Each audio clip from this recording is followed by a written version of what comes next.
ಇನ್ನು ಚಿತ್ರದುರ್ಗದಲ್ಲೂ ಕೂಡ ನಾಯಿ ದಾಳಿಗೆ ಸಂಬಂಧಪಟ್ಟಂತೆ ಮಾಹಿತಿ ಸಿಗ್ತಾ ಇದೆ. ರಾಯಚೂರಿನಲ್ಲಿ ಮಗುವಿನ ಮೇಲೆ ಹೇಗೆ ದಾಳಿ ಮಾಡ್ತು ಅನ್ನೋದನ್ನ ಹೇಳ್ತಾ ಇದ್ವಿ. ಚಿತ್ರದುರ್ಗಕ್ಕೆ ಸಂಬಂಧಪಟ್ಟಂತೆ ಕೂಡ ಮಾಹಿತಿ ಕೊಡ್ತಾ ಇದ್ದೀವಿ. ಬೀದಿ ನಾಯಿಗಳ ಅಟ್ಟಹಾಸಕ್ಕೆ ಒಂದೇ ದಿನ 4 ಮಕ್ಕಳು ನಲುಗಿ ಹೋಗಿದ್ದಾರೆ ಅನ್ನೋದ್ರ ಮಾಹಿತಿ.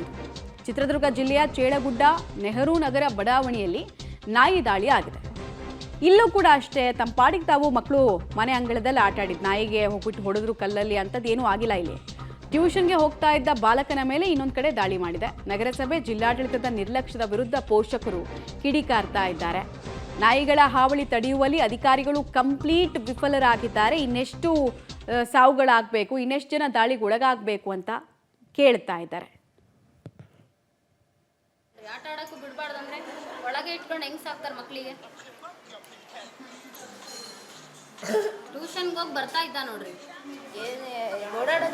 ನಾಯಿಗೆ ಆಮೇಲೆ ಕರೆಕ್ಟಾಗಿ ಡೇಟ್ ಕೊಟ್ಟಿರ್ತಾರಲ್ಲ, ಆ ಡೇಟಿಗೆ ಬಂದು ಹಾಕ್ಸ್ಕೊಂಡು ಹೋಗ್ಬೇಕು. ಮತ್ತೆ ಅಲ್ಲೇ ಮಾಡ್ತೀರಾ ಮೇಡಮ್? ಅದು ಮಾಡಲ್ಲ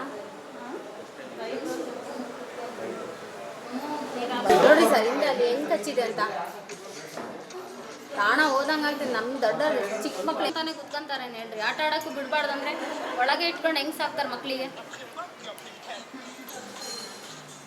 ಟ್ಯೂಷನ್ಗೆ ಹೋಗಿ ಬರ್ತಾ ಇದ್ದ ನೋಡ್ರಿ,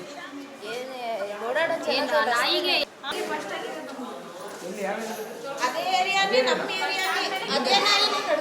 ಇವಾಗ ಏನಂದರೆ, ಇವಾಗ ಮನೆ ಹತ್ರ ಓಡಾಡ್ತಿರೋ ಪಾಪು ಮಕ್ಕಳಿಗೆ ಯಾವುದೇ ಥರ ಆಗಲಿ, ಇವಾಗ ಇವ್ರಿಗೆ ಹಿಂಗೆ ನಾಯಿ ಬೀದಿ ನಾಯಿ ಕಾಟ ಜಾಸ್ತಿ ಆಗೈತೆ.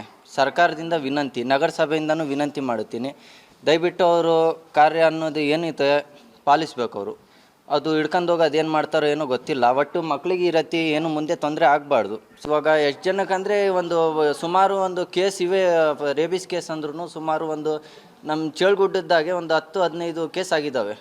ಚಿತ್ರದುರ್ಗ ಚೇಳಗುಡ್ಡದಾಗೆ 10-15 ಕೇಸು ಬರೀ ರೇಬಿಸ್ ಕೇಸೇ ಆಗಿದ್ದಾವೆ. ದೊಡ್ಡವರಾದರೆ ಏನಾದ್ರೂ ಒಂದು ಸ್ವಲ್ಪ ಇದು ಮಾಡ್ಕೊಂಡು ಬಿರ್ಬೋದು. ಸಣ್ಣ ಮಕ್ಕಳಿಗೆ ನಾಳೆ ಓದ್ತಾರೆ, ರೇಬಿಸ್ ಕಾಯಿಲೆ ಏನಾದರೂ ಅಟ್ಯಾಕ್ ಆಗಿ ಏನಾದರೂ ಆದರೆ ಅವ್ರ ಜೀವಕ್ಕೆ ಹೊಣೆ ಯಾರಾಗ್ತಾರೆ? ನಗರಸಭೆಯವರು ಏನು ಕಣ್ಣು ಮುಚ್ಕೊಂಡು ಕುಂತಾರ? ಅವ್ರು ದಯವಿಟ್ಟು ಅವ್ರ